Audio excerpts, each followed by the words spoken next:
रात के लगभग 11:30 बजे थे। अन्य अपने कमरे में शांत बैठकर पढ़ाई कर रही थी। कमरे के कोने में रखा पुराना लकड़ी का आईना हमेशा उसे डरावना लगता था। उसके शीशे पर काले धुएं जैसा रंग चढ़ा था, मानो भीतर कुछ छिपा हो।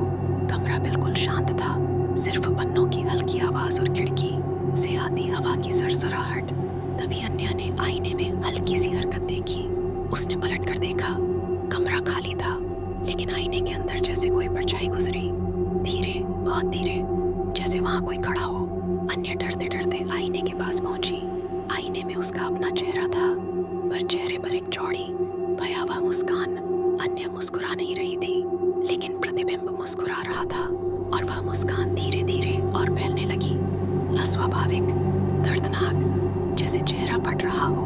अन्या पीछे हट गई, पर आईने वाला चेहरा पीछे नहीं हटा। वह स्थिर खड़ा, सीधे उसे देखते हुए। फिर वह बोला, पास आओ, मुझे बाहर आना है। अन्या का खून सूख गया। उसने दरवाजा खोलना चाहा, पर दरवाजा अपने आप बंद होकर लॉक हो चुका था। आईने की सतह पानी की तरह कांपने लगी। अंदर वाला चेहरा अपना हाथ बाहर निकालने लगा। लंबी पीली उंगलियां शीशे को चीरती हुई बाहर आती जा रही थी। फिर वही आवाज, बस एक पल, तुम अंदर मैं बाहर। अन्या ने घबराकर बिस्तर के नीचे से लोहे की छड़ निकाली और पूरी ताकत से आईने पर दे मारी। आईना जोर की आवाज के साथ चकनाचूर हो गया। अंदर वाली अन्या ने एक चीख मारी, न इंसानी न जीवित, एक ऐसी आवाज जिसने कमरा हिला दिया।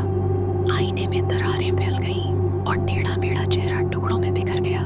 कुछ ही क्षणों में पूरा आईना टूटकर फर्श पर गिर पड़ा। अचानक कमरे में सन्नाटा छा गया। दरवाजा अपने आप खुल गया। अन्या नीचे की ओर भागी। उसने सोचा सब खत्म हो गया, लेकिन जैसे ही वह सीढ़ियां उतर रही थी, ऊपर उसके कमरे से एक धीमी फुसफुसाहट आई, आईना टूटा है, मैं नहीं।